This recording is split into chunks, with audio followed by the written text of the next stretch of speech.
अस्सलाम वालेकुम वरहमतुल्लाहि वबरकातुहू। कभी दुनिया वालों से कोई तलब ना रखना, तुम्हारे सब्र का सिला तुम्हें अल्लाह देता है। अपनी परेशानियों को देखकर उदास मत हो, बस अपने रब पर भरोसा रखो और सब्र करो। वो तुम्हें तुम्हारे सब्र का सिला एक दिन जरूर देगा।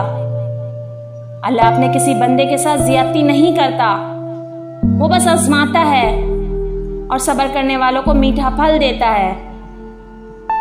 सब्र करके इंसान थक जरूर जाता है, मगर रब की तरफ से जब मिलता है सब्र का सिला तो थकन से कहीं ज्यादा सुकून मिलता है।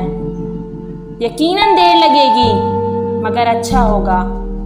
तुम्हें जो चाहिए बस वही होगा। वो अगर दिन को रात और रात को दिन में बदलने पर कादिर है, तो क्या वो तुम्हारी तड़प देखकर तुम्हारी तकदीर के फैसलों को बदल नहीं सकता? वो तो बस तुम्हें आजमाइश में डालकर तुम्हारे सब्र को बढ़ा रहा है। वो दुआएं जिन्हें नामुमकिन के बाद भी तुम अपनी जुबान से रोक नहीं सकते, वो तुम्हारा सब्र टूटने से पहले उन पर कुन कह देगा। तुम्हारे सब्र का अजर मिलने में बस कुछ ही देरी बाकी है।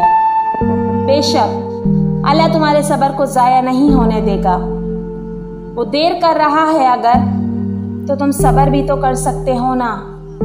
शायद उसको तुम्हारा मांगना पसंद आ गया हो, तो तुम इंतजार भी तो कर सकते हो।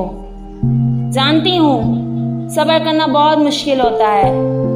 आंसू टपक पड़ते हैं, रोते हुए सिसकियां बन जाती हैं। तब बस अल्लाह ही होता है जो कहता है गम ना कर, मैं तुम्हारी हर दुआ को सुनता हूँ, जानता हूँ तुम्हारा दर्द, और एक दिन कुन कहकर पूरी कर दूंगा तुम्हारी हर दुआ। तब यही बात तुम्हारे मुस्कुराने के लिए काफी होगी।